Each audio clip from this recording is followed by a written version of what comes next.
We have a potential first alert weather day coming for Veterans Day. Now, the good news is it holds off until maybe the second half of the day. But what we're tracking is remnants of Nicole, which hasn't actually made landfall yet. That's expected to happen tonight on Florida's coast. But remnants of this storm will be coming up our way. So kind of a wind-driven rain, which is not, crazy weather for November. It's actually something we usually get. It's just in this instance, it is coming from a weakening tropical system.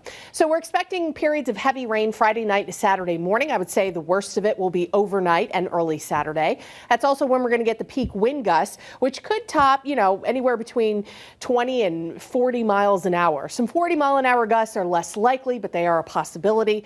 Minor tree damage possible, so some isolated power outages could occur, and we could also see some minor flooding as we pick up around an inch to an inch and a half of rain. Of course, the biggest impact will be felt in Florida. A good portion of the state is under a tropical storm warning that includes Tampa and Orlando, but areas around West Palm Beach all the way up to Daytona are dealing with hurricane warnings. So they'll have the storm surge, the worst of the wind, and of course some very heavy rain. And those warnings for tropical storm conditions go all the way up to Charleston, South Carolina. So the current stats on Nicole: 70-mile-an-hour wind. It's moving due west, expected to make landfall pretty close to midnight tonight, again close to West Palm Beach. It will then curve up toward Tampa, briefly skirting the coastline and then kind of looping back across the southwestern U.S. So Friday morning into the afternoon, southeastern U.S. is going to be dealing with the worst of the conditions, then the mid-Atlantic, and then eventually the Northeast for Friday night. So here's a look at the radar. Currently, the storm system is over the Bahamas. You can see a lot of the heavy rain is just to the left of the low, which is pretty typical. Florida is going to be dealing with rounds of heavy rain and also the threat for some isolated tornadoes for the rest of the night.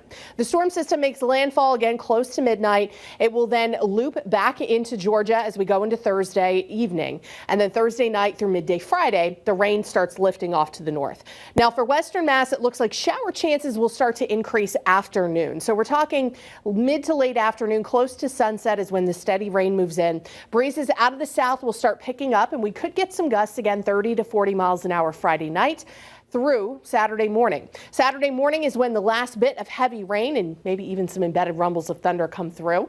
And then wind will shift back to the north and west, will start drying out, and will gradually start getting colder. So the next 3 days, we've got beautiful conditions on Thursday, sunny and 65, a little breezy. Friday night to Saturday morning, heavy rain, possibly some strong wind. Saturday afternoon, it's still breezy. It's still mild too, with temperatures near 70. But then the cooler air starts coming in for Sunday.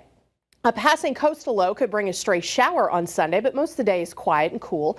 And then Monday and Tuesday, cold. Highs in the low to mid 40s. We'll have a bit of a breeze, 20s at night. Our next system looks to approach Wednesday with some rain, but the high elevations could see a little snow in the morning, though short-lived. And then we stay chilly through the rest of the week. Chris and Mary, back to you.